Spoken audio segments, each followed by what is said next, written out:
بزرگوں، دوستوں، بھائیوں، قرآن مجید جو اللہ کا کلام ہے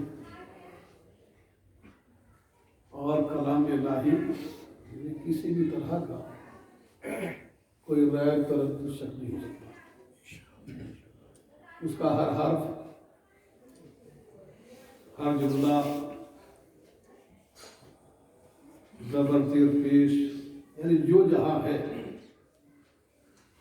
وہ اپنی جگہ معنویت کے ساتھ میں ہے، بس بات افہام اور تفہیم کی ہے۔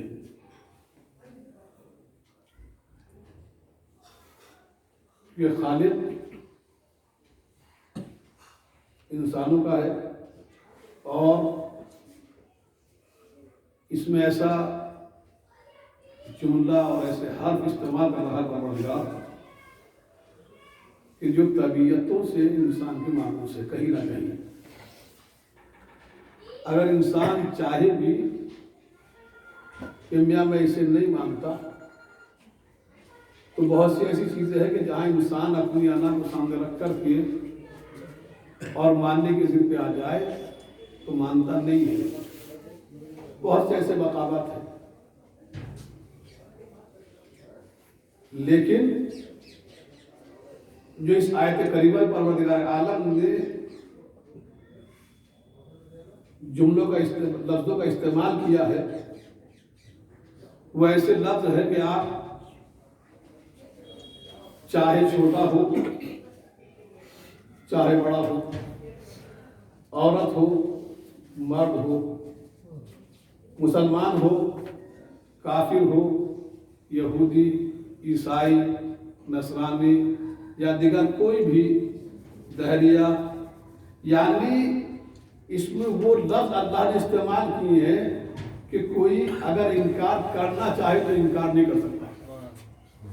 مثلا لفظ موت، آج دنیا کی جتنے بھی انسان ہیں اور جہاں عقل ہے اور عقل کا پاس و لحاظ ہے، کسی مذہب میں چلے جائیے کہ میاں کیا تم نے لفظ موت سنا ہے؟ کہ ہم نے واہ بھائی یہ تو ایسی چیز ہے کہ اس سے کوئی بچ نہیں سکتا، یعنی موت کا ہر انسان کو یقین بھی ہے اور مانتا بھی ہے کہ موت ہے، یعنی لفظ موت جو ہے وہ کامن ہے، کسی مذہب میں چلے جائیے ہر ایک لفظ موت سے مانوس ہے، ان جانتا ہے کہ موت ہے۔ اس کے بعد پروردگار عالم نے لفظ ذائقہ استعمال کیا، تو جب آپ اس لفظ ذائقہ کو ہمارے اردو زبان میں ترجمہ کریں گے، ٹرانسلیٹ کریں گے، تو کیا ہے ذائقہ؟ مطلب کیا ہے؟ مزہ۔ تو یہ لفظ مزہ بھی ایک ایسا لفظ ہے کہ جیسی فکر، جیسی طبیعت، جیسا ماحول، جیسی زبان کی عادت، جیسا کلچر، ویسے ہی لفظ مزہ سے آشنا ہے۔